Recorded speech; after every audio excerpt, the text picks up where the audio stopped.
Your husband was on the same plane with me on vacation with another woman.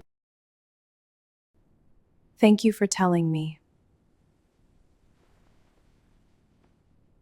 30,000 feet above the Atlantic Ocean, the aircraft moved through a quiet night sky. Most passengers slept. Cabin lights glowed softly above the rows of wide seats. Window shades stayed half closed, blocking the darkness outside. Only the low hum of engines filled the cabin as the long international flight continued toward Europe. A flight attendant pushed a service cart slowly down the aisle. The gentle clink of glasses mixed with the quiet rustle of blankets and seatbelts. For most travelers, the journey felt routine. For one passenger, the night had become something else entirely. A woman sat several rows behind the business class section, her attention fixed forward. Her name was Rhea Marlowe. She worked as a documentary producer in Chicago, a profession that trained her eyes to notice small details others ignored. Years of filming stories across different countries had sharpened her instincts. Tonight, those instincts would not let her rest. Across the aisle, several seats ahead, a man leaned slightly toward a young woman standing beside him. Their conversation remained quiet, but something about their closeness pulled Rhea's attention. At first, she thought nothing of it. Business travelers spoke often during long flights. Yet this moment carried a different tone, a private familiarity, one that did not belong to colleagues discussing work. Rhea shifted slightly in her seat. Her instincts told her something about this flight would matter long after the plane landed. Before we continue, let me ask you something. If you witnessed a moment that could change someone's life forever, would you stay silent or speak up? Subscribe to the channel and share your answer in the comments, because before this plane reaches Europe, the truth about what Rhea is witnessing will travel thousands of miles back to Chicago.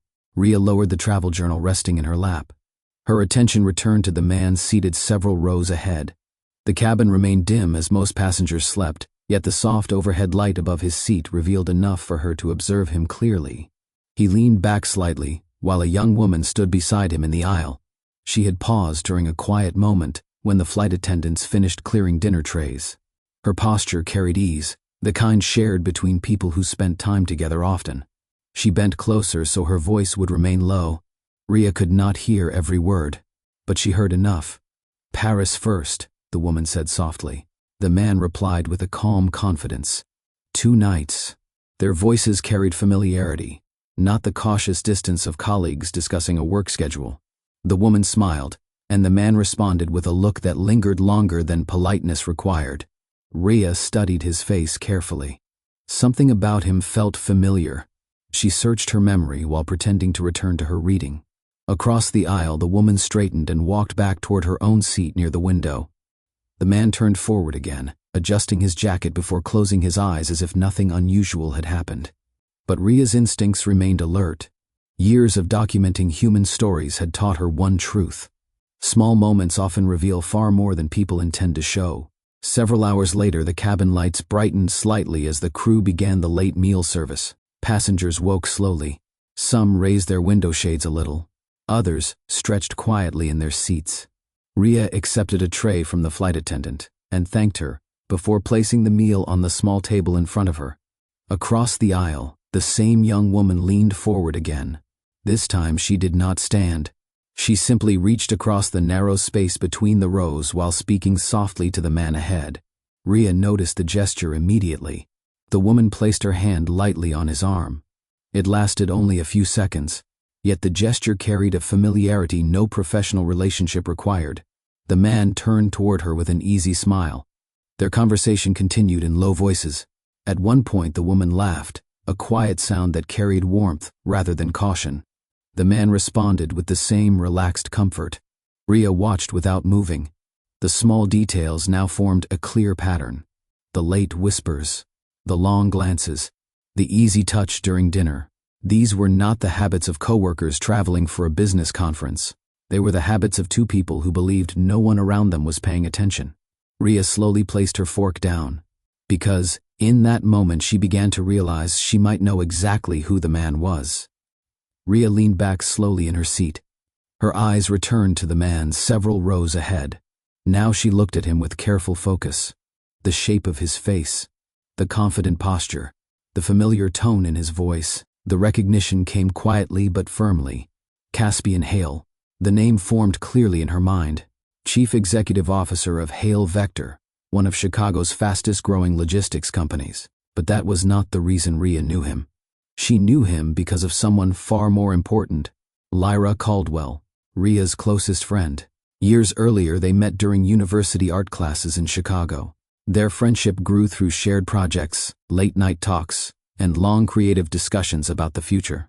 Rhea remembered the day Lyra first spoke about Caspian. She described him as ambitious, focused, and loyal, the man who believed in her during uncertain years, the man she later married. Rhea's chest tightened slightly as she looked forward again. The man whispering to the young woman was not just a stranger on a flight. He was Lyra's husband, and the woman seated near the window clearly shared more than business conversation with him. Rhea lowered her gaze toward the phone resting in her hand. A message thread with Lyra sat near the top of her screen. Her thumb hovered above it, because the moment she spoke the truth, nothing in Lyra's life would remain the same. Rhea kept her phone in her hand. The screen remained dark for several seconds as the aircraft continued its steady path across the ocean. Around her, the cabin settled into quiet again. Passengers returned to sleep, window shades closed. The soft hum of engines filled the long stretch of night. But Rhea's thoughts refused to rest. She looked forward once more. Caspian had turned slightly toward the window now. Valerie leaned across the aisle again, speaking to him with the same relaxed comfort she had shown earlier. Their voices remained low, yet their closeness said enough. Rhea knew what Lyra believed at this moment. She believed her husband was traveling to Europe for business meetings. She believed he was alone. Trust works like that. It grows slowly over years, until doubt feels impossible. Rhea felt the weight of a difficult choice pressing against her chest. Silence would protect the calm life Lyra believed she had. Truth would break it. She unlocked her phone. Lyra's name appeared on the screen. Her thumb paused above the call button. Tell her, or stay quiet. Before this aircraft reaches Europe, one decision will carry the truth thousands of miles back to Chicago. Tell me in the comments, if you were sitting in Rhea's seat tonight, would you make that call? And if you want more stories where choices change lives, subscribe and join this channel. Because the next morning in Chicago will begin with a quiet cup of coffee. And Lyra Caldwell still believes her husband flew to Europe alone. Years before. You have a flight today. Years before Hale Vector became a respected name in global logistics, the company existed in a space few people would have considered promising.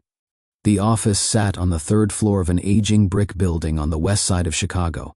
A narrow staircase led to a hallway lined with faded doors and outdated signage from companies that had already moved on. At the end of that hallway stood a glass door with a simple printed label taped to it. Hale Vector Logistics. Inside, the room held only a few pieces of furniture. A second-hand desk stood near the window. Two metal filing cabinets leaned slightly against the wall. A small whiteboard displayed shipping routes drawn in blue marker. Caspian Hale stood near that board late one evening, studying the routes again.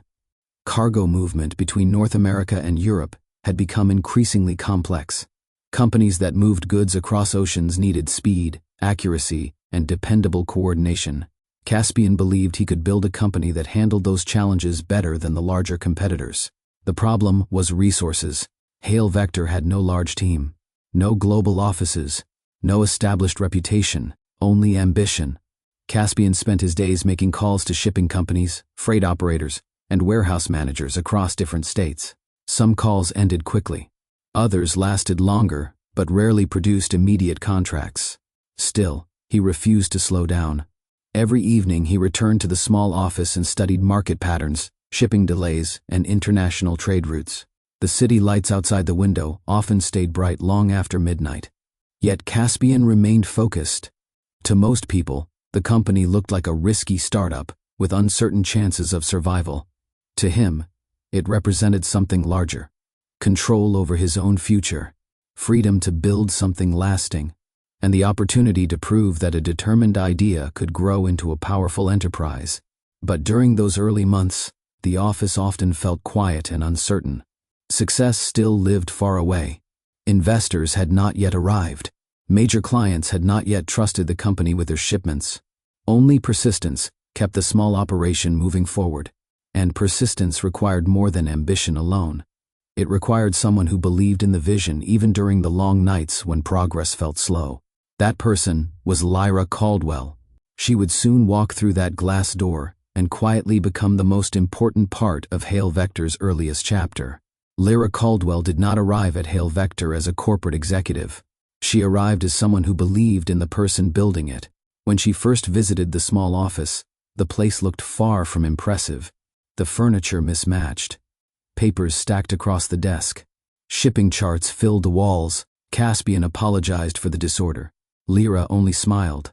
She had always valued effort more than appearance. At the time, she worked part-time as a freelance design assistant while exploring different creative paths. Her schedule allowed flexibility, and she often stopped by the office during the afternoons. At first, she simply kept Caspian company during long work sessions. Then she noticed the growing piles of paperwork, shipping forms, contract drafts, route planning notes, payment records. Caspian handled everything himself, often jumping between tasks without structure. Lyra quietly began organizing the documents. She created labeled folders for each client. She arranged contract drafts by date. She tracked payment schedules on a simple spreadsheet. Within a few weeks, the small office began to run more smoothly. Caspian noticed the difference immediately. Phone calls ended with faster confirmations. Shipping records became easier to retrieve. Clients received responses sooner. Lyra also began assisting with logistics coordination.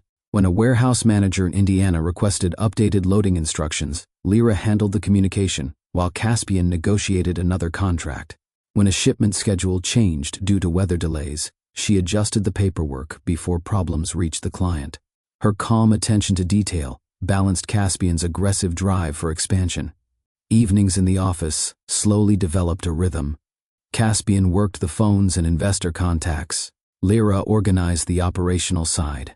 Together, they reviewed new opportunities over simple takeout dinners placed on the desk. Neither spoke about titles or roles. They simply worked as partners. During those months, Hale Vector slowly gained its first reliable contracts. A regional manufacturing company trusted them with several shipments. A small electronics distributor signed a transport agreement. Each success strengthened their belief that the company might truly grow into something meaningful. And behind every successful shipment stood two people working quietly side by side in a small office most of Chicago never noticed. While Lyra kept the daily operations organized, Caspian focused on the next challenge. Expansion required capital. Transport coordination across international markets demanded stronger financial backing. Cargo insurance, global partnerships, and warehouse contracts all required resources beyond what the small company currently held. Caspian spent weeks preparing presentations for potential investors. He studied shipping statistics across North America, Europe, and Asia. He analyzed market inefficiencies where delays and miscommunication cost businesses millions each year. His proposal was simple. Hale Vector would specialize in rapid coordination between shipping routes that many larger firms handled slowly. Speed would become the company's advantage. Caspian scheduled meetings with investment groups across Chicago. Some investors listened politely before declining. Others questioned whether a young startup could compete with companies that already controlled global networks. The rejections frustrated him, yet they never stopped him. After every meeting, he returned to the office and adjusted his strategy. Lyra often sat across the desk while he rehearsed his presentations again. She asked questions the investors might ask. She pointed out sections that sounded too technical. She helped refine the language so the vision became easier to understand. Their late-night practice sessions slowly strengthened Caspian's approach. Eventually, one meeting changed everything. A mid-sized investment firm agreed to provide Hale Vector with its first meaningful funding package. The agreement did not make Caspian wealthy, but it allowed the company to expand its staff, upgrade equipment, and establish stronger shipping partnerships. The day the contract was signed, Caspian returned to the office, holding the documents with visible excitement. Lyra read through the pages carefully. Then she looked up and smiled. The small office that once held only uncertain ideas now stood on the edge of real growth. Caspian believed the investment proved his vision. Lyra believed it proved their teamwork. Both of them felt the future opening wider than it had ever been before. As Hail Vector gained stability, the long evenings inside the small office slowly transformed. The early stress of survival gave way to conversations about the future. Caspian often spoke about expansion. He described new shipping routes connecting major ports across Europe and North America. He talked about technology that could track cargo movements with greater precision. His ambition grew larger with every new contract. Lyra listened carefully. She supported the vision, but her perspective remained grounded in people rather than numbers. To her, the company represented more than business success. It represented the proof that two determined individuals could build something lasting through patience and effort. One evening, after finishing a long review of shipping schedules, they stepped outside the building for fresh air. The Chicago skyline stretched across the horizon, lights reflecting across the river. Caspian looked toward the tall towers downtown. "One day, Hail Vector will operate from one of those buildings," he said confidently. Lyra followed his gaze. She did not doubt him. Yet she cared less about the building itself and more about what it symbolized. A shared journey. They had started with nothing more than determination and long hours. Now their work had begun to shape a real company. Over the following months, their personal relationship deepened alongside the company's growth. Business discussions slowly blended with personal dreams. Weekend breaks replaced late-night paperwork when possible. They explored small restaurants around the city and talked about travel, creativity, and the kind of life they hoped to build. Their partnership moved beyond the office walls. What began as collaboration slowly became love. Neither of them rushed the change. It felt natural.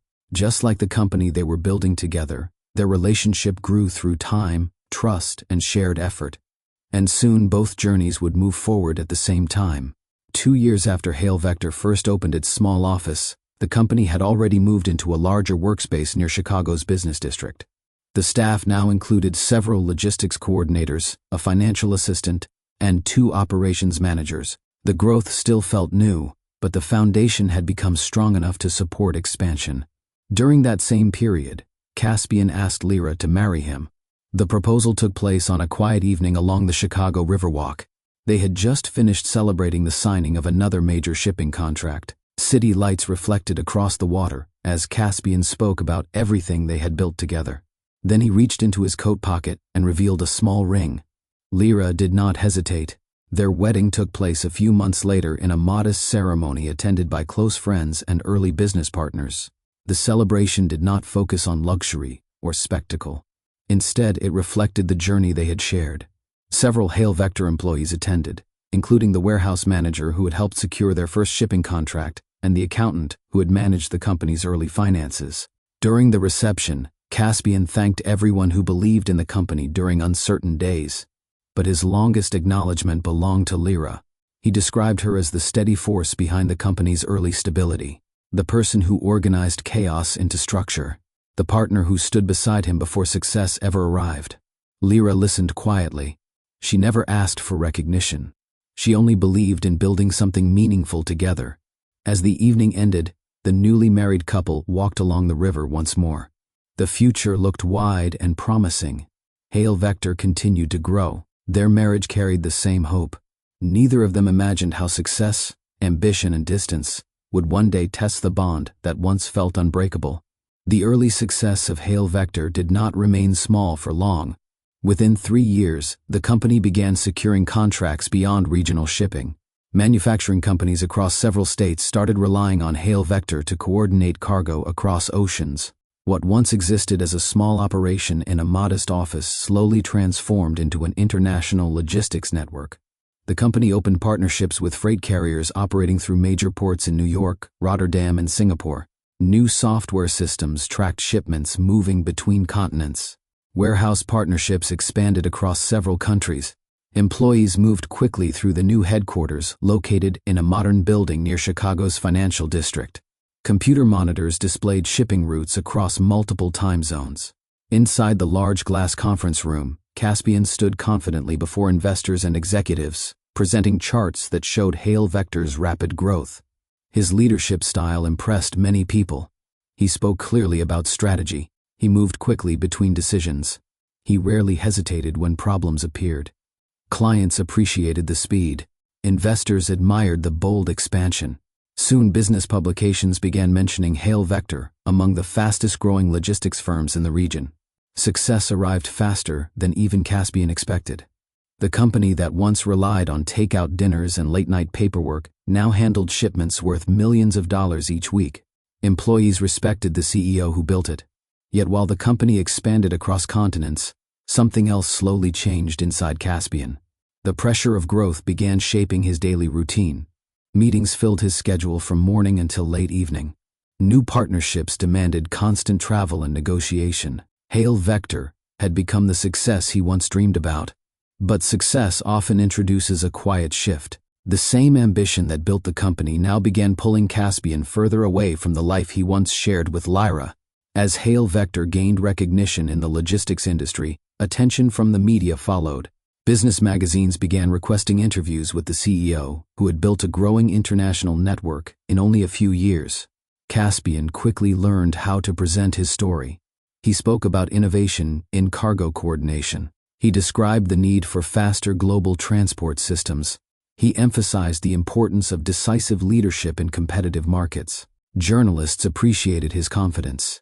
Photographers captured images of him standing beside shipping containers at major ports, or walking through Hail Vector's headquarters surrounded by employees.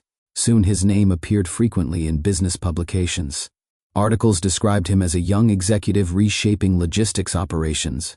Panels at business conferences invited him to speak about entrepreneurship and global trade. Each appearance strengthened his reputation. Caspian enjoyed the recognition. He carried himself with the calm assurance of someone who believed his decisions shaped a company's future. In public conversations, he often spoke about the early risks that led to Hail Vector's success. But those stories rarely mentioned the long evenings Lyra spent organizing contracts and shipment records during the company's earliest days. Not intentionally, simply because the media focused on the visible leader standing in front of cameras. The narrative of success slowly centered around Caspian alone. Employees repeated the story as well. Inside the office, people described Hail Vector as the vision of a brilliant CEO who transformed a simple idea into a powerful enterprise. Few remembered the quiet partnership that once helped stabilize the company before investors arrived. Lyra never demanded recognition. Yet the shift in attention began placing Caspian at the center of a success story that once belonged to both of them. With Hail Vector expanding across continents, Caspian's travel schedule quickly intensified. New contracts required face-to-face negotiations with shipping partners in different countries. Industry conferences invited him to speak about logistics innovation. Within a single month, he might visit 3 different cities: Paris, Lisbon, Tokyo, Dubai. Each trip brought new opportunities for the company, but it also kept him away from home more often than before. Suitcases remained packed near the bedroom closet. Airline notifications appeared constantly on his phone. Lyra grew familiar with the rhythm of international departures. Early mornings when he left for the airport before sunrise, late-night messages confirming that his flight landed safely. Short phone calls between meetings in foreign cities. During the first year of this busy schedule, Lyra remained supportive. She understood that expansion demanded sacrifice. They often spoke through video calls when time zones allowed. Caspian described meetings with foreign partners. Lyra shared updates about life in Chicago and the ongoing work inside Hail Vector's headquarters. But as months passed, those conversations became shorter. Caspian's schedule filled with negotiations, investor dinners, and industry events. Sometimes he promised to call later. Often that call arrived hours later than planned. Occasionally it did not happen at all. Lyra told herself this was normal. Successful companies required demanding leadership. Still, the apartment in Chicago felt noticeably quieter during those weeks when Caspian traveled across the world. Distance did not arrive suddenly. It grew slowly through missed conversations and schedules that no longer aligned. In the early days of Hail Vector, Lyra's presence shaped nearly every decision. She organized contracts, monitored shipment schedules, and balanced the operational side of the business while Caspian focused on expansion. But as the company grew, new employees filled those roles. Professional accountants replaced handwritten spreadsheets. Logistics managers supervised shipping routes. Legal teams reviewed contracts before they reached Caspian's desk. The company no longer required Lyra's daily involvement. At first, she welcomed the change.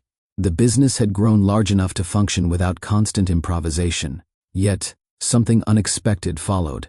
Her role in Caspian's daily life quietly faded.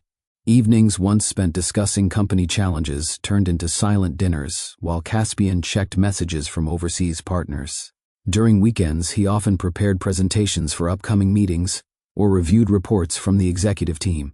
Lyra still attended certain company events as the CEO's wife. Employees greeted her politely. Yet most new staff members never realized she once helped build the company's early structure. Inside the headquarters, she moved through the office like a visitor rather than a founding partner. Caspian did not intentionally exclude her. He simply moved faster than the relationship could follow. Business demands filled his attention. Success reshaped his priorities. Lyra noticed the shift most clearly during quiet moments at home. Caspian's phone often remained in his hand. Emails from international clients arrived late into the night.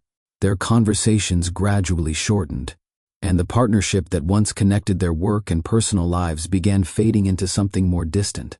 Inside Hale Vector's executive conference room, the board of directors met regularly to review the company's expansion plans.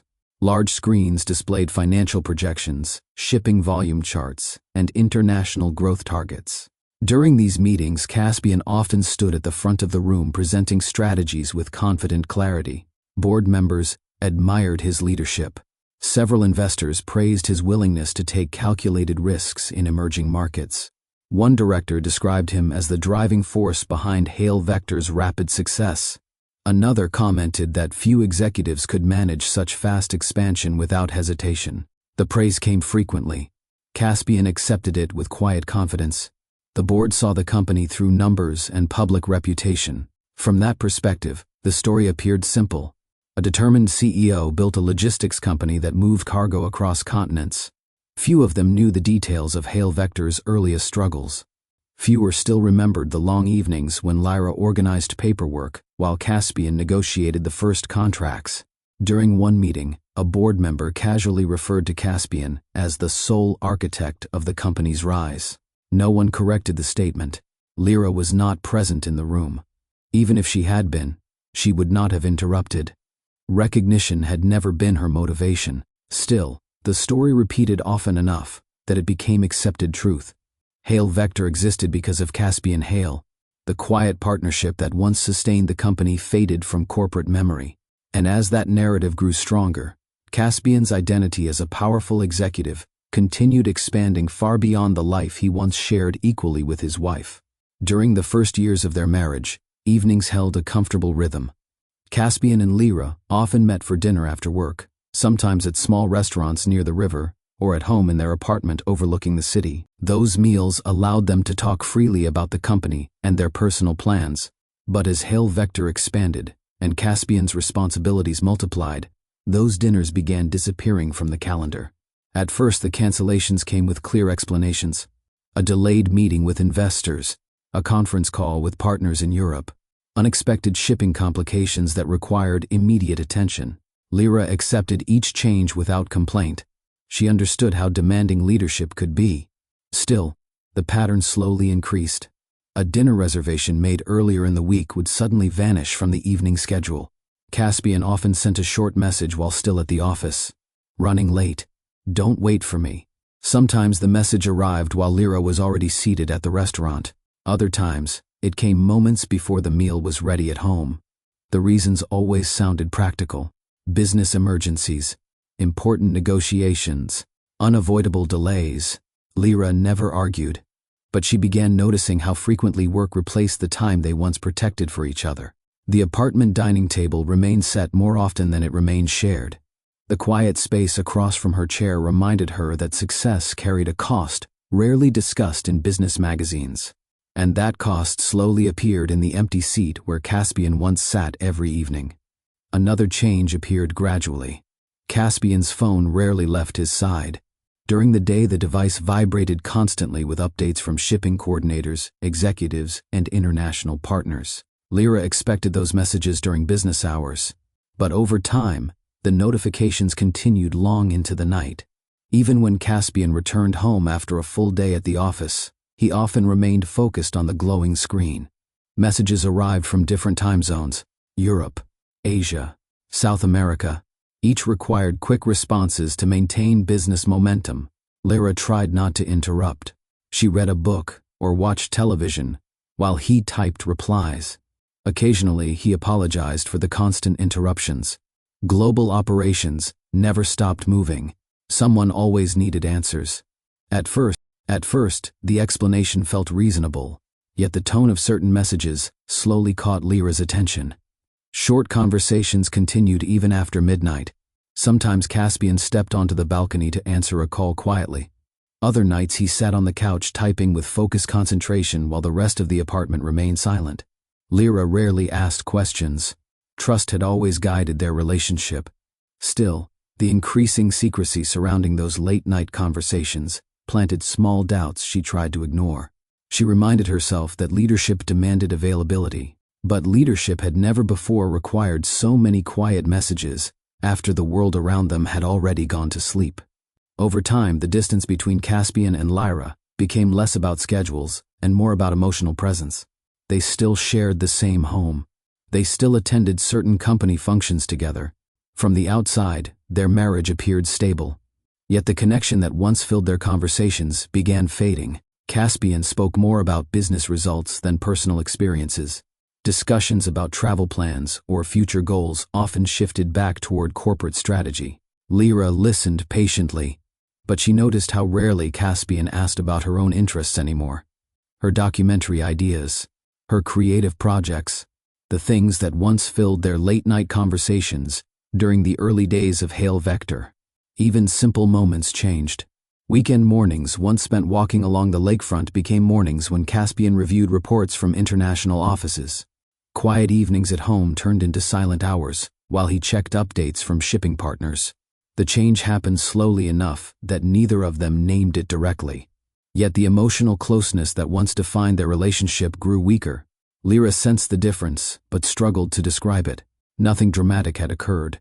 No arguments, no major conflict, only a steady movement toward distance. And in that quiet distance, a new question slowly formed. If success had brought them everything they once dreamed of achieving, why did their life together now feel so far apart?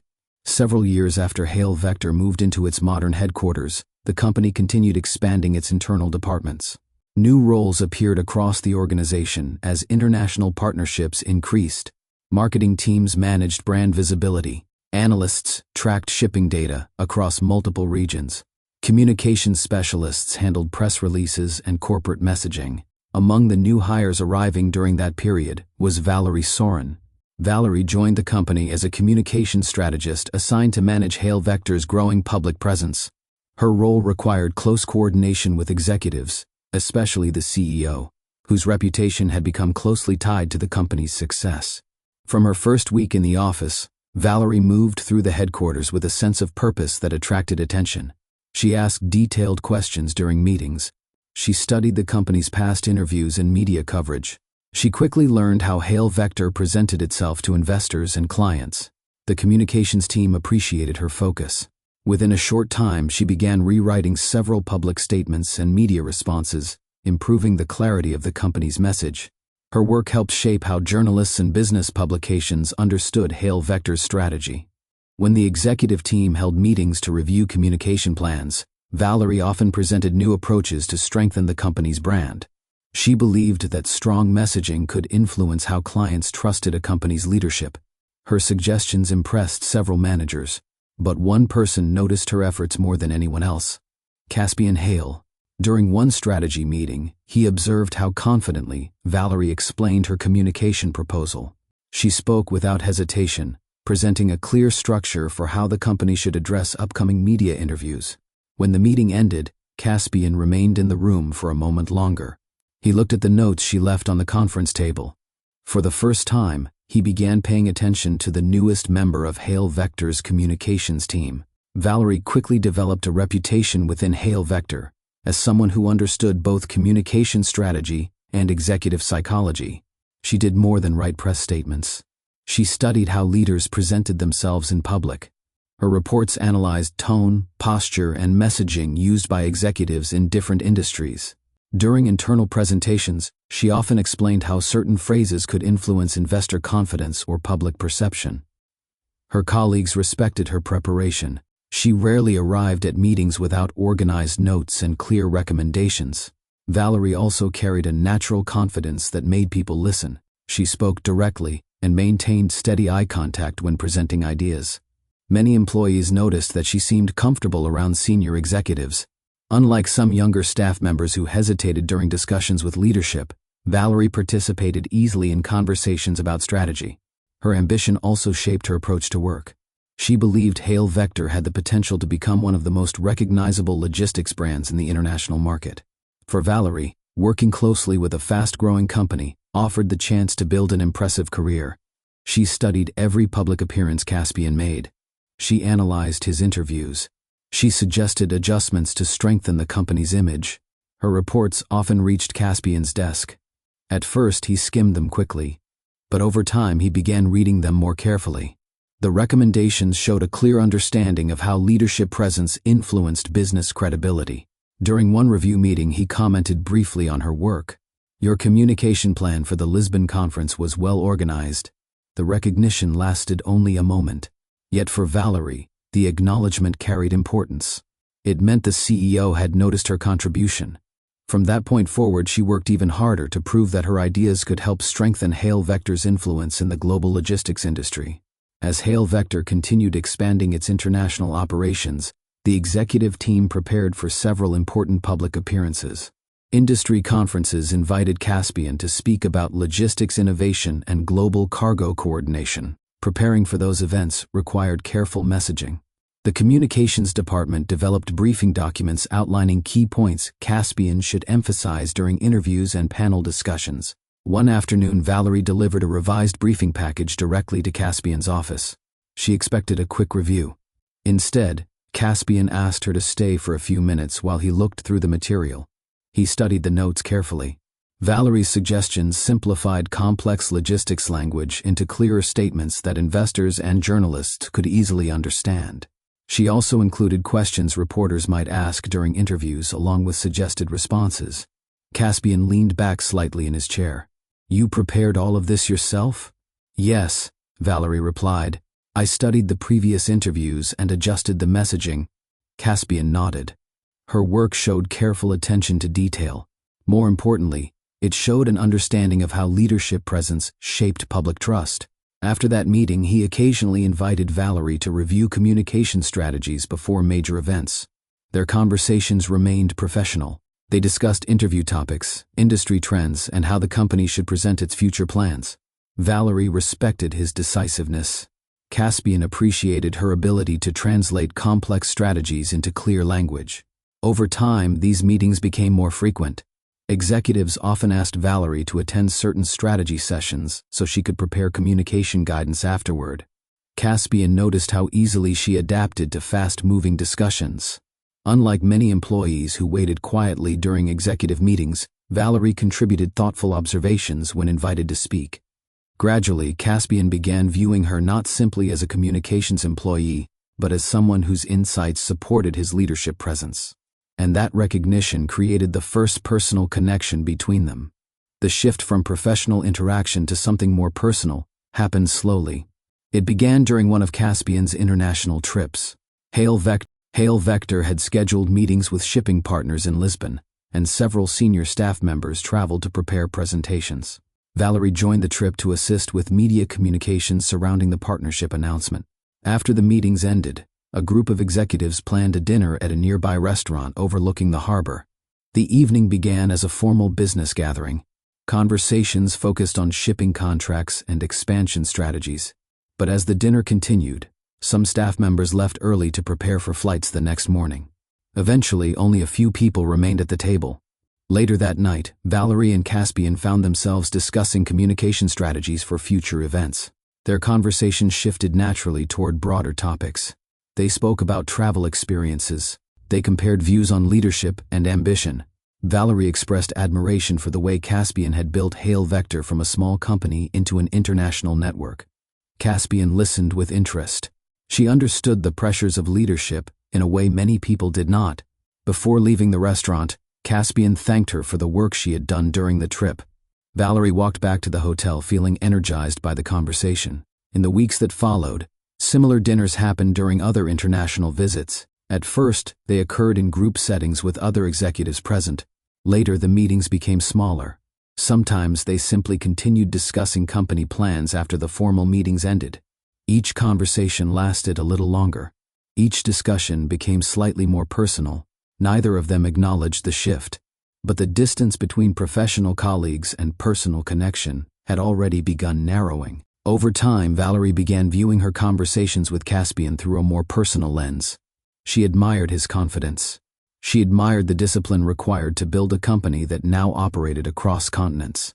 During their private discussions, he sometimes spoke openly about the pressure of leadership, the constant travel, the expectations from investors, the responsibility of managing thousands of shipments moving across global routes. Valerie listened carefully. She interpreted his openness as trust. When Caspian spoke about feeling misunderstood by many people in the corporate world, Valerie felt she understood him differently. She believed she saw the person behind the executive title, someone driven by ambition but also carrying the burden of responsibility. Their late evening conversations during international trips reinforced that belief.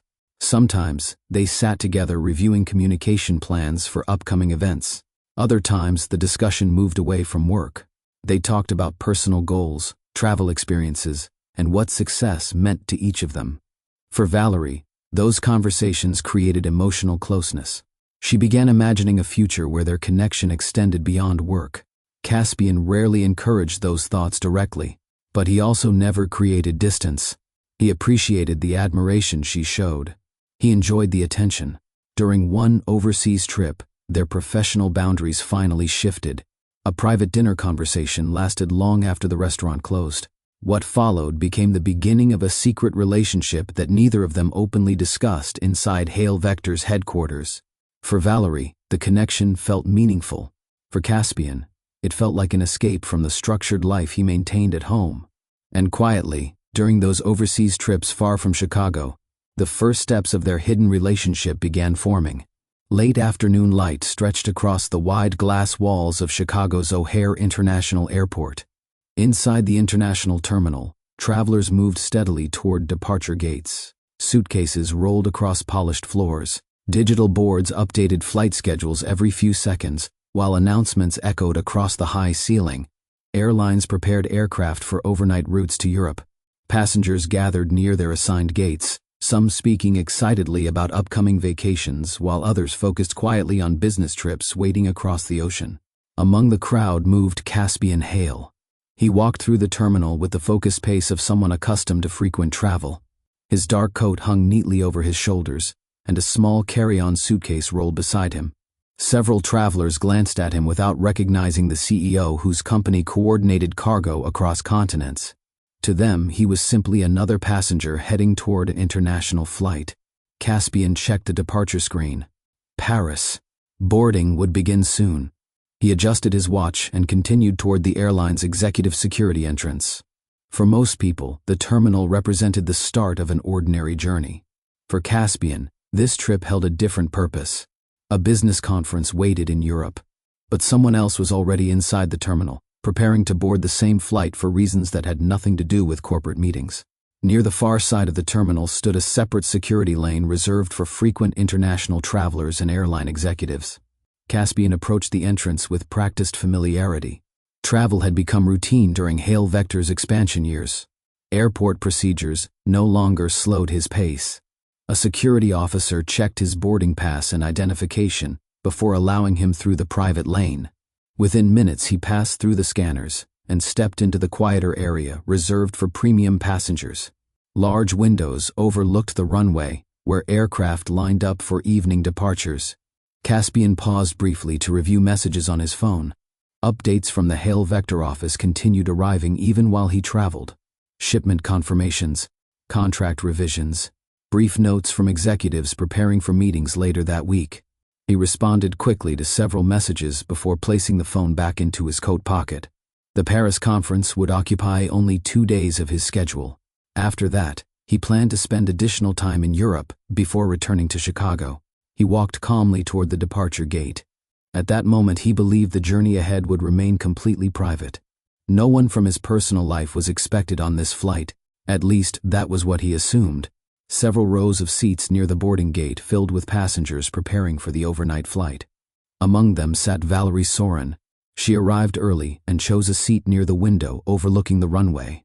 Her travel bag rested neatly beside her chair while she reviewed a document on her tablet. From a distance, she appeared like any other professional traveler preparing for meetings overseas. But Valerie's attention shifted the moment she noticed Caspian approaching through the terminal corridor. A quick smile crossed her face. She closed the tablet and stood up just as he reached the gate area. "You made it," she said quietly. Caspian glanced briefly around before stopping beside her. "You arrived early." Valerie lifted her boarding pass with a playful confidence. "Same flight," she replied. "Same destination." Caspian kept his voice low. "Remember, business conference?" Valerie laughed softly. "Relax. No one here knows." Their conversation lasted only a few seconds before the boarding announcement echoed through the terminal. Passengers began forming a line near the gate. Caspian and Valerie moved toward the queue separately, leaving several people between them. The distance made their connection less noticeable. To anyone watching, they appeared to be two travelers heading toward the same flight. Nothing more. Boarding began in quiet, organized groups. Passengers with priority seating stepped forward first while flight attendants scanned boarding passes and directed travelers toward the aircraft door. Caspian entered early with the business class passengers. Inside the cabin, the soft lighting created a calm atmosphere. Wide seats lined the center section while window shades remained partially closed. He placed his carry-on bag in the overhead compartment and settled into his seat. A glass of water waited on the small tray table beside him. Several minutes later, Valerie walked down the aisle with the economy passengers. She kept her expression neutral while searching for her assigned seat. When she reached the middle section, she paused briefly beside Caspian. "Long flight," she said casually. Caspian gave a small nod. "Yes. Try to get some rest." Valerie continued walking down the aisle until she reached her seat near the window several rows behind him. The arrangement had been intentional. Separate seats avoided unnecessary attention from other passengers. Once the cabin doors closed, the aircraft slowly pushed back from the gate. The overnight journey to Europe had begun. Several rows behind Caspian, and across the aisle from Valerie, sat another passenger who had boarded quietly without drawing attention. Her name was Rhea Marlowe. She worked as a documentary producer based in Chicago and often traveled between countries for creative conferences and filming projects. Tonight, she carried a small backpack and a travel journal filled with notes from recent assignments. Rhea settled comfortably into her seat and opened the journal while the aircraft moved toward the runway. Travel had become a familiar rhythm in her life. Long flights offered rare moments of quiet where she could organize ideas for future projects. The cabin lights dimmed slightly as the plane prepared for departure. Passengers adjusted their seats and fastened their belts.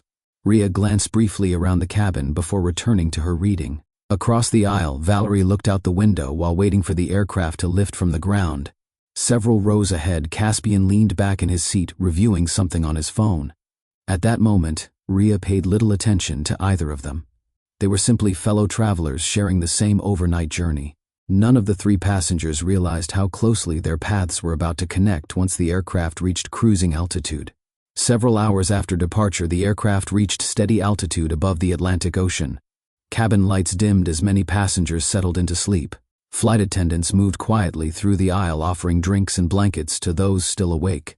During one of those quiet moments, Valerie stood from her seat and walked slowly toward the front of the cabin. She paused beside Caspian's seat, as if stretching her legs. Then she leaned slightly closer. "Paris first," she whispered. Caspian turned his head toward her. 2 nights. Their voices remained soft enough that most passengers would not notice. But the closeness between them suggested familiarity beyond casual conversation. Rhea glanced up from her journal just as Valerie returned to her seat. At first, the exchange meant nothing. Business colleagues often traveled on the same flight. Still, something about their body language caught her attention. The quiet tone, the brief smile they exchanged before Valerie walked away. Rhea watched for a moment before returning to her notes, yet the small interaction remained in her thoughts. She had spent years observing human behavior through documentary work, and small details often revealed larger truths. Later during the meal service, the flight attendants began distributing trays to passengers across the cabin. Soft conversation returned as travelers woke briefly to eat. Valerie leaned forward slightly from her seat. Across the aisle, she could see Caspian turning in his chair to look back toward her. She smiled and spoke quietly. During the conversation, she reached across the aisle and placed her hand lightly on his arm. The gesture lasted only a moment, but it carried a familiarity that suggested a relationship beyond professional colleagues. Caspian did not move away. Instead, he responded with a relaxed expression, speaking softly while the flight attendant continued passing through the aisle. Rhea noticed the interaction immediately. She had looked up to thank the attendant who placed her meal tray on the table. The brief touch caught her attention. At first, she simply observed without forming conclusions. Yet the comfortable ease between the two passengers raised questions in her mind. Their closeness did not resemble coworkers discussing schedules. It resembled two people who believed their connection remained hidden from everyone around them. Rhea studied the man's face more carefully. Something about his profile felt familiar. The confident posture, the quiet authority in his voice. Then recognition settled slowly in her mind. Caspian Hale. She had seen him before, not in person, but in photographs, through conversations with someone she trusted deeply. Lyra Caldwell, Rhea's closest friend from university. Lyra often spoke about her husband's work building Hale Vector from a small startup into a respected logistics company. Rhea remembered seeing Caspian's photo during a business article Lyra once shared proudly. Now the same man sat several rows ahead, whispering with a young woman who clearly meant more than a colleague. Rhea felt a heavy silence settle in her chest. She reached for her phone and opened the message thread with Lyra. Her fingers paused above the screen. Should she say something? Or should she remain quiet and avoid interfering in someone else's marriage? The aircraft continued moving steadily through the dark sky toward Europe. But Rhea knew the truth she had witnessed might soon travel across an ocean. Tell me in the comments. If you were sitting in Rhea's seat on this flight, what would you do? The aircraft touched down in Paris shortly after sunrise. Soft morning light filtered through the large glass walls of Charles de Gaulle Airport as passengers slowly stepped off the plane. Some hurried toward connecting flights, while others paused near information boards to confirm their next departure. Rhea walked through the terminal quietly, her mind still replaying the moments she had witnessed during the flight. The brief whispers, the quiet laughter, the touch of Valerie's hand resting comfortably on Caspian's arm. None of those moments felt accidental. Rhea followed the signs leading toward a small airport cafe tucked beside a wide hallway filled with travelers. The cafe offered a quiet place away from the crowded gates. She ordered a simple coffee and chose a table near the window. Outside the glass, she could see aircraft preparing for departures to cities across Europe. Normally, she enjoyed the peaceful rhythm of airports. They represented movement, new ideas, and the excitement of travel. Today, the environment felt different. Her attention remained fixed on the decision waiting in front of her. Across the terminal, she had briefly seen Caspian and Valerie walking together after leaving the plane. Their conversation carried an ease that removed any remaining doubt. Rhea wrapped both hands around the warm coffee cup. Her phone rested on the table. One simple call could change everything for someone thousands of miles away. She opened her contacts. Lyra Caldwell, her closest friend. Rhea hesitated for several seconds, staring at the name. Airports held thousands of passing stories every day, but this one carried weight she could not ignore. The truth she had seen on that flight no longer belonged only to her. Soon it would reach Chicago. Rhea inhaled slowly before pressing the call button. The phone rang several times. Each second stretched longer than usual as she waited for Lyra to answer.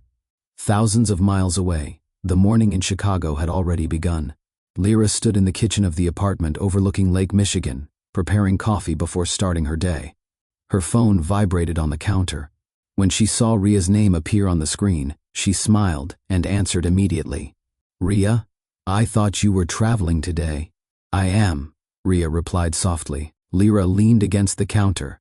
"How's the flight?" Rhea looked down at the table in front of her. Passengers moved through the airport behind her, while the cafe filled with quiet conversation. It was long, she said carefully. Lyra laughed lightly. That's international travel for you. Rhea paused again. She had rehearsed the words during the flight, but speaking them now felt more difficult. Lyra noticed the hesitation. Is everything okay? Rhea glanced toward the terminal corridor, where she had last seen Caspian and Valerie walking together earlier that morning. Yes, she answered gently. I just needed to talk to you about something. Lyra straightened slightly. What happened? Rhea chose her words with caution. I'm in Paris right now. My flight landed about an hour ago. Lyra nodded, even though Rhea could not see her. That's where Caspian's conference is, right? Yes. Another quiet pause filled the line. Then Rhea spoke the sentence she had been holding back since the aircraft left Chicago. I saw him on my flight. Lyra's voice carried mild surprise. You did? Yes. And Lyra, he wasn't traveling alone. The silence that followed stretched across the distance between Paris and Chicago. Lyra remained still in her kitchen. For a moment she said nothing. Then she spoke carefully. What do you mean he wasn't alone? Rhea chose each word slowly. I saw him sitting with a woman from his company. Lyra placed her hand gently on the kitchen counter. Her voice remained steady.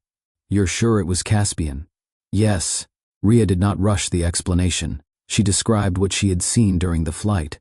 The whispered conversations, the quiet laughter, the comfortable familiarity between Caspian and Valerie. She did not exaggerate. She simply shared the moments exactly as they happened. Lyra listened without interrupting. From the cafe window, Rhea could see aircraft taxis moving slowly across the runway. Travelers continued passing through the terminal behind her.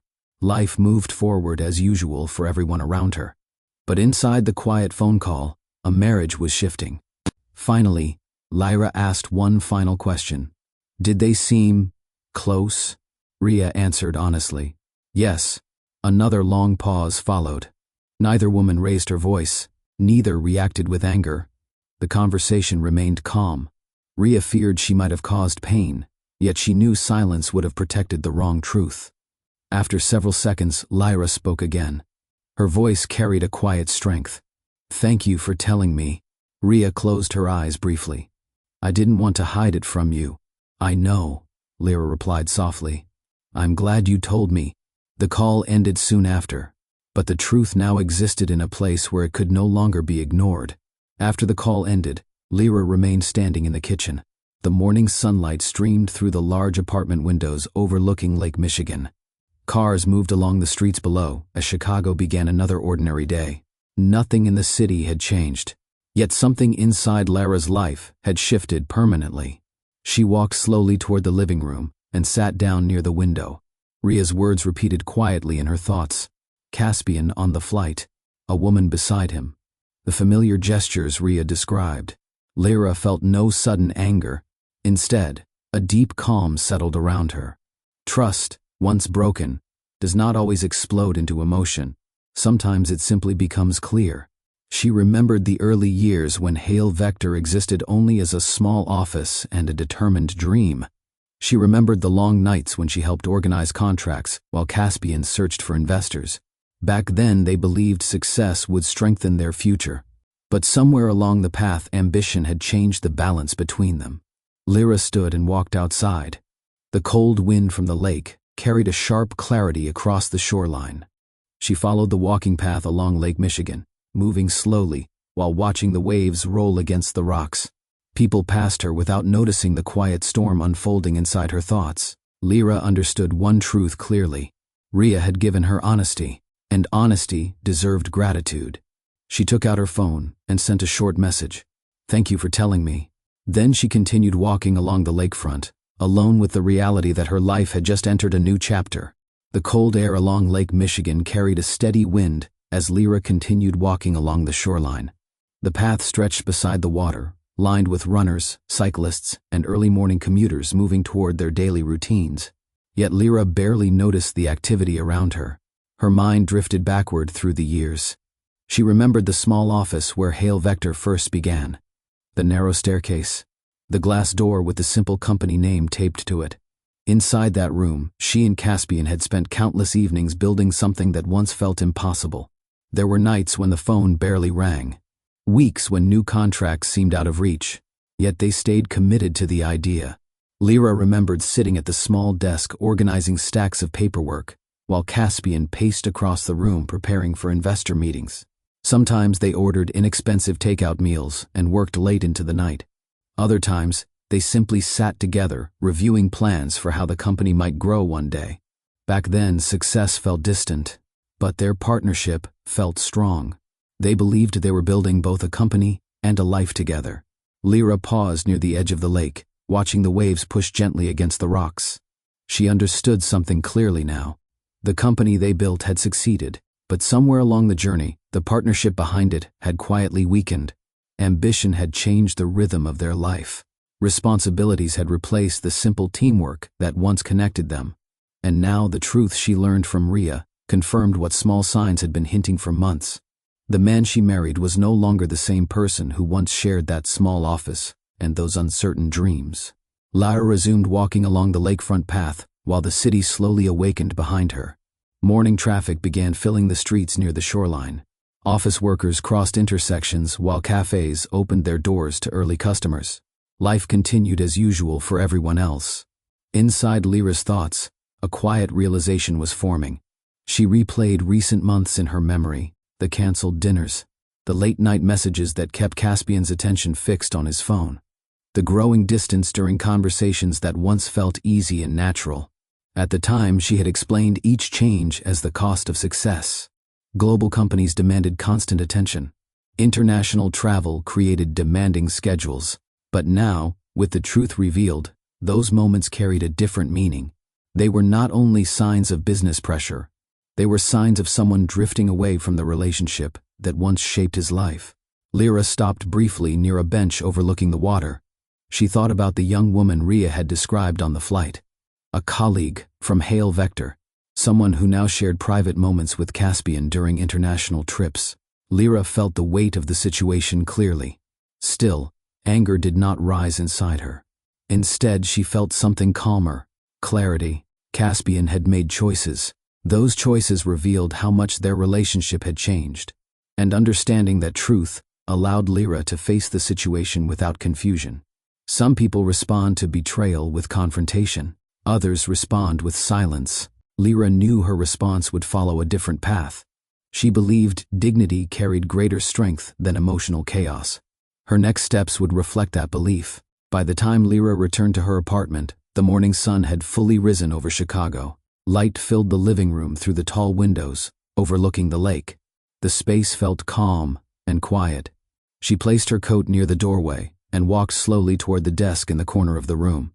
Several documents rested there. Company reports Caspian occasionally reviewed at home. Financial summaries from Hale Vector's quarterly meetings. Lyra studied them thoughtfully. Years earlier, when Hale Vector first secured its early investors, Caspian had insisted on granting her a small ownership stake in the company. He described it as recognition for the work she had contributed during the company's uncertain beginning. Lyra rarely used that authority. She had always trusted Caspian to lead the company responsibly. But leadership did not exist separately from personal conduct. Executives carried responsibility not only for profits, but also for the reputation of the organizations they represented. Lyra understood that clearly. She sat down at the desk and opened her laptop. After a moment, she searched for the contact information of the Hale Vector board chairman. The man had known her since the company's earliest funding discussions. He respected her perspective, even though she rarely participated in corporate meetings. Lyra began writing a short email requesting a private conversation. Her message remained calm and professional. She did not accuse anyone. She simply explained that recent developments involving company leadership required attention. After sending the message, she closed the laptop. Her decision carried no anger. It carried purpose. Lyra believed revenge solved nothing. But accountability protected integrity, and the company they built deserved leadership that respected both. 3 days after her conversation with Rhea, Lyra arrived at Hale Vector headquarters shortly before noon. The building stood among several modern towers in Chicago's financial district. Glass walls reflected the city skyline, while employees moved quickly through the main lobby carrying laptops and documents. For many of the staff, Lyra's presence was familiar but distant. Some knew she was married to the CEO. Only a few remembered she had once helped build the company during its earliest days. The receptionist greeted her warmly. "Good afternoon, Lyra." She returned the smile politely and signed the visitor log before walking toward the elevators. As the doors closed, she glanced briefly at the company logo displayed across the lobby wall. Hail Vector. Years earlier, the name existed only on a printed label taped to a glass door. Now it represented an international logistics network coordinating shipments across continents. The elevator opened on the executive floor. Here, the atmosphere carried a quieter tone. Offices lined the hallway, and several assistants moved between meeting rooms preparing documents for upcoming presentations. Lyra walked toward the conference area, where the board of directors usually gathered during quarterly reviews. The board chairman had responded to her email earlier that morning. He agreed to meet privately before the next scheduled executive session. Inside the room, large windows overlooked the city streets far below. Lyra took a seat near the long table and waited. She felt no anger, only determination. The company she helped build deserved leadership grounded in responsibility. Soon the board chairman entered the room, followed by two other directors who had also been informed that an important matter required discussion. The board chairman greeted Lyra respectfully before taking his seat at the table. "I appreciate you coming in today," he said. Lyra nodded calmly. "Thank you for meeting with me." Two additional board members joined the discussion quietly. They understood that Lyra rarely requested private meetings, which meant the matter she wished to discuss carried weight. The chairman folded his hands on the table. "You mentioned concerns involving company leadership." Lyra spoke clearly. Her voice carried steady composure. She explained that during Caspian's recent trip to Europe, he had traveled with a communications employee from Hail Vector. She described how the relationship between them appeared personal rather than professional. Lyra did not exaggerate.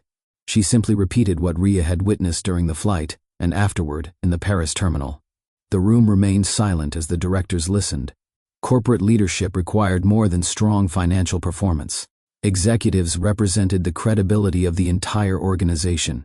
When personal behavior created questions about judgment, the consequences often extended far beyond private relationships. One board member leaned slightly forward.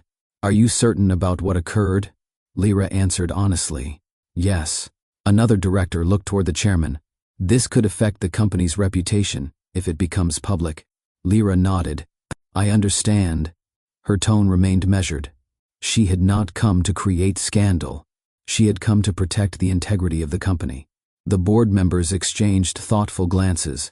They recognized that leadership decisions carried responsibility not only for profits, but also for the culture of the organization. And now, a serious concern had reached their attention. The discussion continued as the board considered the implications of what Lyra had shared. One director reviewed the company's current position in the international market. Hail Vector had recently secured several major partnerships with global shipping firms. Investors had placed significant confidence in the company's leadership.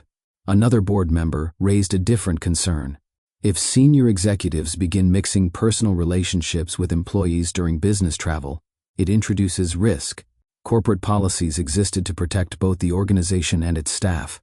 Violations could damage employee trust and create legal complications if the situation escalated. The chairman listened carefully while the directors spoke. He then turned toward Lyra. "You approached us calmly," he said. "That tells me you're not here to create conflict." Lyra responded quietly. "I'm here because the company matters." She explained that Hail Vector's reputation had been built on discipline and reliability. Clients trusted the organization to handle complex logistics with professionalism. If leadership appeared careless with personal decisions, that trust could weaken. The chairman nodded slowly. He had known Caspian since the company's early fundraising years. The young entrepreneur impressed investors with his bold vision and relentless drive. But strong leadership required more than ambition. It required judgment. The board members recognized that ignoring the situation could create larger problems later. Eventually, the chairman spoke again. "We need to hear from Caspian directly." The room fell quiet. A decision had formed. The board would call the CEO into a formal meeting as soon as he returned from Europe. The discussion would remain confidential, but the message would be clear. Leadership required accountability. 3 days later, Caspian returned to Chicago. His flight landed in the early afternoon, and he drove directly from the airport toward Hale Vector headquarters. The European meetings had progressed smoothly. Shipping agreements with 2 new partners promised strong revenue growth for the following year. Caspian felt satisfied with the trip. When he entered the office building, several employees greeted him with the usual respect reserved for the company's founder. He stepped into the elevator and reviewed messages on his phone while the doors closed. One notification stood out. A message from the board chairman, requesting a meeting that afternoon. Caspian assumed the discussion would involve updates from the European negotiations. He walked confidently toward the conference room at the appointed time. Inside the room, several board members already sat at the long table. Their expressions appeared more serious than usual. The chairman gestured toward an empty chair. "Thank you for coming, Caspian." Caspian took his seat. "What's the agenda?" The chairman spoke calmly. "A matter regarding leadership conduct during your recent travel." Caspian felt a brief pause in his thoughts. Conduct? Yes. The chairman continued. "We've been informed that you traveled to Europe with an employee in a way that raises concerns about professional boundaries." For a moment, the room felt unusually quiet. Caspian's mind moved quickly through recent events. The flight, Valerie, the private dinners. Then another realization followed. Someone had witnessed those moments. And that truth had already reached Chicago. Caspian looked toward the board members seated across the table. In that moment, he understood something clearly. The secret he believed remained hidden during the trip had already found its way home. The evening sky over Chicago carried a soft orange glow as Caspian drove back toward the apartment overlooking Lake Michigan. The meeting with the board still lingered in his thoughts. For years he had walked into that conference room with full control over every conversation. Investors trusted his strategy. Directors praised his leadership. Today had felt different. The board chairman had spoken carefully, but the message had been unmistakable. Questions about his conduct during the European trip had already reached the executive level of the company. Someone had reported what happened. Caspian had answered their questions with measured responses, explaining that no professional boundaries had been violated. Still, the conversation left an uncomfortable silence hanging in the room. Leadership required discipline. Public credibility required responsibility. The chairman had ended the meeting with a calm reminder. "Your personal decisions reflect on the company." Caspian drove through the city streets, with those words repeating quietly in his mind. But another thought troubled him even more. The board mentioned that the information came from someone close to the situation, someone who had reason to care. That realization led to only one possibility: Lyra. He parked the car outside the apartment building and stepped inside the lobby. The elevator ride to the upper floor felt unusually long. When the doors opened, the hallway stood silent. Caspian unlocked the apartment door slowly. Inside, the lights were already on, and near the tall windows overlooking the city, Lyra stood quietly watching the evening skyline. Lyra did not turn immediately when the door closed behind him. She remained near the large window facing the lake, her silhouette framed by the fading light of the city outside. The skyline stretched across the horizon while the water reflected the last colors of sunset. Caspian placed his keys on the table and removed his coat. For a moment, neither of them spoke. The silence between them carried more weight than any argument. Lyra finally turned slowly. Her expression remained calm, not angry, not emotional, simply composed. Caspian studied her face carefully. He had expected confrontation, raised voices, accusations. Instead, he found quiet steadiness. "You spoke to the board," he said. Lyra nodded once. "Yes." Caspian walked a few steps closer into the living room. "You could have spoken to me first." Lyra looked toward the city lights for a moment before answering. "I already understood what I needed to know." The words landed softly but clearly. Caspian felt the distance between them more sharply than before. The woman standing in front of him was the same partner who once worked beside him in a small office building Hale Vector from nothing. Yet tonight, she carried a calm strength he had not expected. "I assume Rhea called you," he said. "Yes." Another quiet pause followed. Lyra folded her hands gently in front of her. "I appreciate honesty," she said, "even when it arrives from far away." Caspian shifted his weight slightly. The conversation was moving toward a moment he could no longer avoid. Caspian walked slowly toward the window, until he stood several feet away from Lyra. The city lights reflected softly across the glass behind her. For a moment he searched for words that might repair the situation, but the calm atmosphere of the room made excuses feel pointless. Lyra spoke first. "Trust is quiet," she said. Her voice carried steady clarity, and so is disappointment. Caspian lowered his gaze briefly. The sentence contained no anger, only truth. He looked back at her. "Lyra." She did not interrupt him. He struggled to explain what had happened during the past months. The long travel schedules, the pressure from investors, the sense that life had become a series of meetings and negotiations. Yet even as he began speaking, he understood those explanations changed nothing. The choices had been his. Lyra listened without reacting. When he finished, the room returned to silence. Finally, Caspian asked the question that had been forming since the board meeting ended. "Are you leaving?" Lyra held his gaze calmly. For several seconds, she did not respond. Then she answered with the same quiet composure that had defined the entire conversation. "I am choosing self-respect." The words settled gently into the room. Caspian realized that this moment did not involve anger or revenge. It involved clarity. Lyra had reached a decision long before he walked through the door, and nothing he said now could change the quiet certainty behind it. In the weeks that followed the quiet confrontation, Lyra did not rush her decisions. She moved through each day with calm intention, organizing personal matters and creating space between herself and the life she once shared with Caspian. The apartment overlooking Lake Michigan no longer felt like a symbol of partnership. It felt like a place where ambition had replaced connection. One afternoon, Rhea invited her to visit a small studio where she edited documentary footage for an upcoming project. The studio occupied a renovated warehouse near the Chicago River. Exposed brick walls framed large screens displaying scenes from different countries. Maps and production notes covered a wide table in the center of the room. Rhea greeted Lyra warmly. "I've been meaning to ask," she said. "Have you ever thought about working on a project with me?" Lyra hesitated at first. Her background in organization and logistics had shaped her role inside Hale Vector. But creative work had always lived quietly inside her interests. During university years, she had studied visual arts before stepping fully into business responsibilities. Rhea showed her raw footage from a cultural storytelling series filmed across Southern Europe. Interviews with artisans, community leaders, and everyday citizens revealed deeply personal narratives about identity and resilience. Lyra felt something awaken inside her. Not ambition, not competition, but curiosity. Rhea continued. "I need someone who understands structure and planning. You've done that for years." The invitation did not feel like escape. It felt like rediscovery. Within a month, Lyra officially joined Rhea's team as a production coordinator, helping organize travel schedules, interviews, and filming logistics. This time, she chose the role for herself, not for someone else's dream. Lyra's first documentary assignment with Rhea took her to Lisbon, the same city where Hale Vector had once secured major shipping contracts. But this trip carried a different purpose. Instead of conference rooms and investor meetings, Lyra walked through narrow streets filled with music and local markets.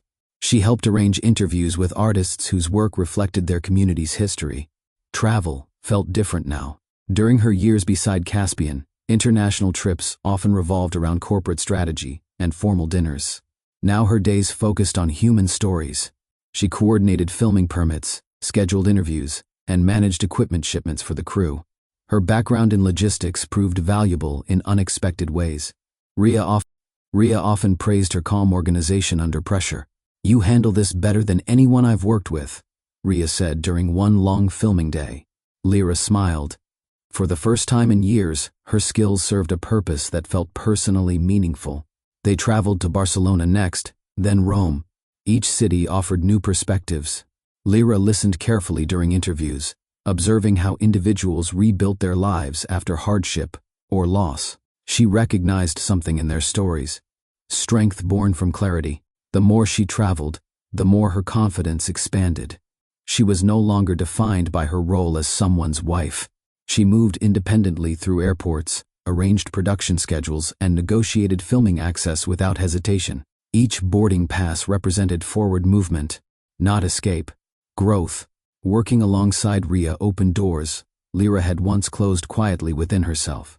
In the editing studio, she reviewed footage carefully, suggesting ways to organize narratives for stronger emotional impact. She proposed new interview questions during planning sessions. She even assisted with visual framing during certain scenes, drawing from her early art education that had once felt distant from her adult life. The creative process demanded attention to detail but also intuition. Lyra learned how pacing shaped storytelling, how silence in an interview could hold more meaning than words, how music choices could influence emotional tone without overpowering authenticity. Unlike corporate boardrooms where conversations revolved around profit margins and quarterly growth, the studio environment centered on human experience. There were no financial projections on the walls, only photographs, scripts, and rough edits of stories still taking shape. Lyra discovered satisfaction in shaping something intangible. A documentary did not move cargo across oceans. It moved perspective. She felt lighter during those long editing sessions, not because her past had disappeared, but because she no longer measured her value by corporate success. When challenges arose during production, she addressed them calmly. Equipment delays, schedule adjustments, last-minute location changes, each obstacle felt manageable compared to the emotional weight she once carried inside her marriage. Creative work restored something simple, her sense of identity separate from ambition driven by someone else. She began sleeping more peacefully, laughing more freely. The independence she chose quietly during that confrontation at home now revealed itself in daily life. Months passed. Lyra's involvement in documentary projects expanded beyond coordination. Rhea encouraged her to conduct several interviews herself during a new project, focusing on women rebuilding their lives after personal setbacks. At first, Lyra hesitated. She did not consider herself a public storyteller, but Rhea insisted. "You understand resilience," she said. "Ask them the questions only someone who's lived change would ask." During her first interview, Lyra felt nervous. The camera light blinked steadily while a small production crew adjusted microphones. Across from her sat a woman who had rebuilt her career after a difficult divorce. Lyra asked thoughtful questions. She listened fully. She did not rush the conversation. The interview unfolded naturally, revealing moments of vulnerability and strength. Afterward, Rhea smiled. "You were excellent." Lyra realized something important. Strength did not always announce itself loudly. Sometimes it appeared in calm decisions, in measured words, in the refusal to allow disappointment to define identity. Her confidence no longer relied on being part of Hale Vector's success story. It grew from choosing her own direction. Back in Chicago, she occasionally walked along Lake Michigan again. But now the shoreline represented reflection rather than loss. She no longer viewed herself as someone left behind by ambition. She viewed herself as someone who stepped forward with purpose. Peace settled into her routine. Not dramatic, not forced, simply steady. A new life had begun, and this time it belonged entirely to her. Months passed after the confrontation that quietly reshaped Caspian and Lyra's lives. Inside Hale Vector headquarters, the company continued operating with the same efficiency that had once impressed investors and partners around the world. Shipping routes still moved cargo across continents. Warehouse operations still functioned with precision. Quarterly reports still displayed strong revenue growth. From the outside, Hale Vector appeared unchanged. But inside the executive office, Caspian began noticing something different. Success no longer carried the same satisfaction it once had. He sat behind the large desk overlooking Chicago's skyline, reviewing financial reports that confirmed the company's continued expansion. Numbers told a powerful story. Contracts secured, new markets opened, profit margins increasing. For years, those results had defined his sense of achievement. Yet now the office felt quieter. Not because business had slowed, but because the personal life that once existed beside that success had shifted. The partnership that helped build Hale Vector was no longer present in the room. Caspian remembered the early days when the company barely survived month to month. Back then, the office contained 2 desks and stacks of paperwork. But it also held something else. Shared determination. Lyra had organized contracts and shipment schedules while he chased investors. Their combined effort created the foundation for everything that followed. Now the company stood as proof that ambition and discipline could build powerful enterprises. Money could build companies.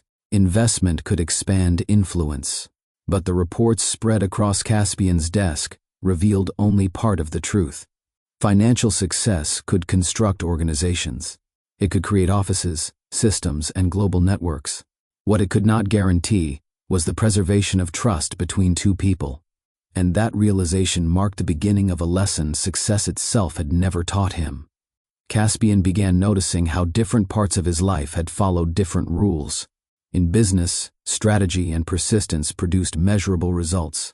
Effort created opportunity. Risk often produced reward. But relationships followed a different structure. They depended less on ambition and more on character. One afternoon, Caspian reviewed old photographs stored on his office computer. Images from the early Hale Vector years appeared on the screen.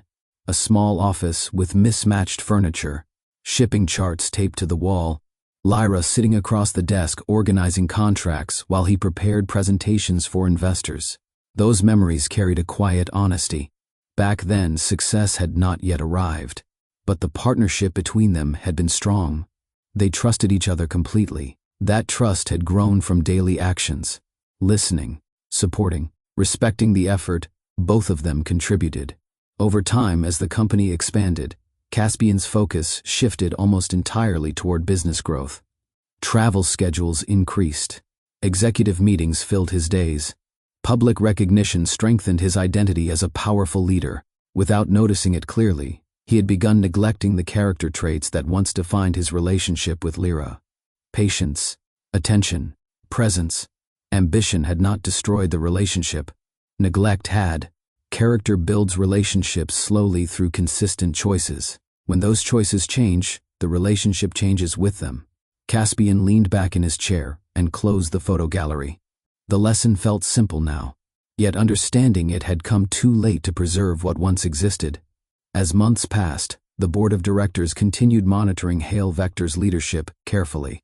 The company's financial performance remained strong, but the earlier concerns about personal conduct had left a lasting impression among investors. Reputation in business did not rely solely on revenue. It relied on integrity. Clients trusted Hale Vector because the company delivered results with reliability. Investors supported its growth because they believed leadership decisions were responsible and disciplined. Caspian understood that maintaining that reputation now required more than strategic expansion. It required personal accountability. During one quarterly meeting, the board chairman spoke openly about the importance of leadership example. Organizations follow the tones set at the top, he said. Integrity protects long-term stability. Caspian listened without arguing. He recognized the truth in the statement. Success had once given him confidence that his position inside the company was secure. But reputation remained fragile. Trust from employees, investors, and clients depended on leadership choices, both inside and outside the office. After the meeting ended, Caspian remained alone in the conference room for several minutes. Through the tall windows, he could see the city moving below. Chicago continued its busy rhythm. People built businesses. People formed partnerships. People learned from mistakes. Caspian now understood something clearly. Wealth had helped him build Hale Vector into a powerful company. But wealth alone could never repair the personal consequences of choices made without integrity. Reputation grows from integrity. Without it, even the most successful career carries a quiet emptiness that no amount of profit can replace. Several months later, another international flight lifted quietly into the night sky. The aircraft climbed steadily above the clouds, while the city lights below faded into scattered points of gold across the dark horizon. Inside the cabin, passengers settled into their seats as the engines carried the plane toward another European destination. Among them sat Lyra Caldwell.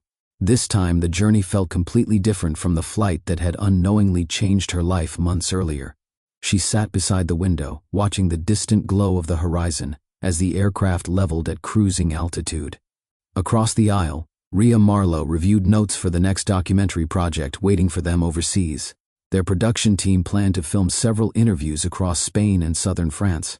The project focused on individuals who rebuilt their lives after difficult transitions. Lyra smiled slightly as she read through the schedule on her tablet. Travel now carried purpose rather than uncertainty. During the past months, she had visited cities she once only read about. She had helped organize interviews with artists, teachers, and entrepreneurs whose stories revealed how people moved forward after life changed direction. Those experiences had strengthened her confidence in quiet ways. The flight attendant passed through the aisle offering tea and small snacks. Lyra accepted a cup and looked out the window again. High above the clouds, the sky stretched peacefully around them. Months earlier, another flight had revealed a painful truth. Tonight the same sky carried something different. Freedom. A new chapter built not on ambition or betrayal, but on self-respect and clarity. Rhea closed her notebook and glanced toward Lyra with a relaxed smile. Long flights feel different when the reason for traveling feels meaningful, she said.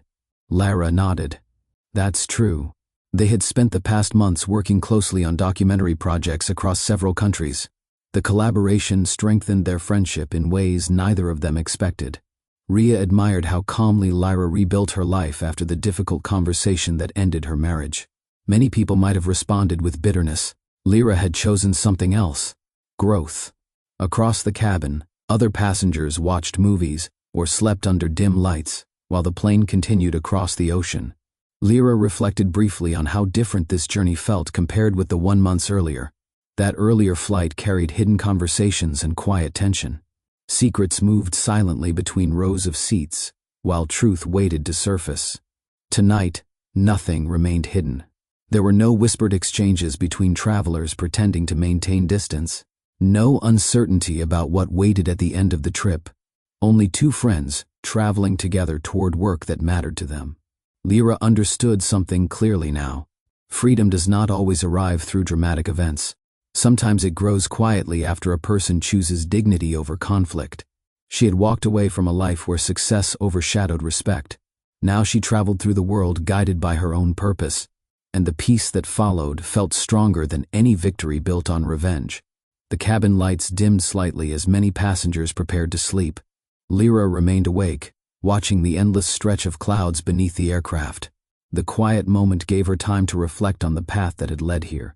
Months earlier, she stood beside the window of an apartment overlooking Chicago, facing the truth about her marriage.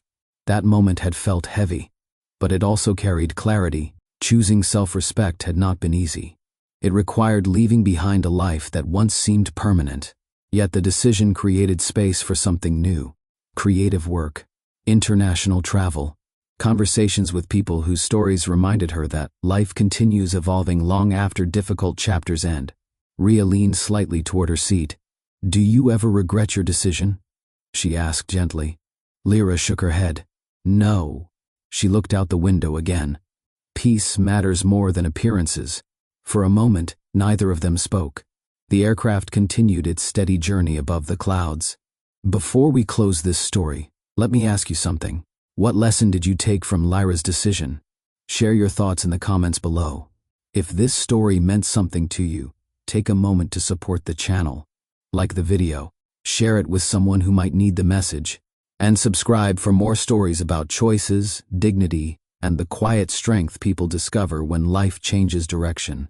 Because sometimes the most powerful journeys begin after a person chooses to walk away from what no longer honors them.